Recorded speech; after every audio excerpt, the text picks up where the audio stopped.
नमस्कार दोस्तों। आज मैं आपको कार्तिक पूर्णिमा की कहानी सुनाने वाली हूँ। हिंदू धर्म में कार्तिक पूर्णिमा का बहुत अधिक महत्व होता है।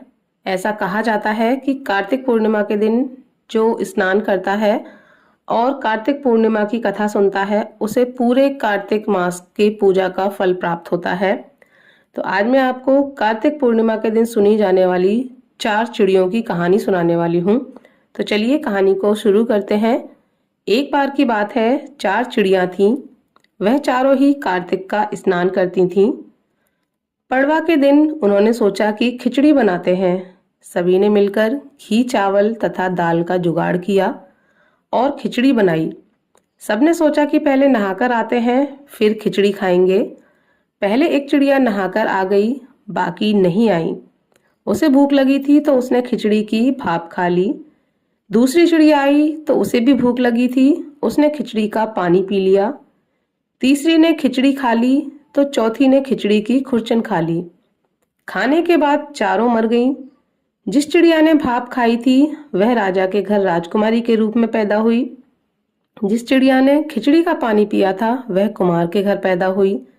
जिसने खिचड़ी खाई वह ब्राह्मण के घर जन्म लेती है और जिसने खुरचन खाई वह हथनी के रूप में जन्म लेती है। कुमार की लड़की राजा के यहाँ दासी बन गई। ब्राह्मण की लड़की राजकुमारी की सहेली बनी। हथनी भी राजा के यहाँ आ गई। राजकुमारी बनी चिड़िया को पिछले जन्म की सभी बातें याद थीं। राजकुमारी का विवाह हुआ तो उसने राजा से कहा कि मैं अपने साथ इस दासी को और अपनी सहेली को भी ससुराल ले जाऊंगी।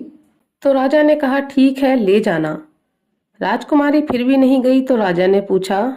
तब उसने कहा कि मेरे साथ इस हथनी को भी भेज दो। लेकिन हथनी जाने को उठी ही नहीं। तब राजकुमारी उसके कान में पिछले जन्म की सारी बातें कह देती है, जिसे सुनकर हथनी अब उठ जाती है। राजा यह सब देख रहा था और उसने तलवार निकालकर राजकुमारी से कहा कि सच बता, तू कौन है, नहीं तो तेरा सिर काट दूंगा।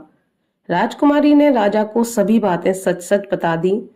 पिछले जन्म की सभी बातें सुनकर राजा बोला कि यदि कार्तिक स्नान का इतना महत्व है तब हम भी जोड़े से कार्तिक नहाकर दान पुण्य करेंगे।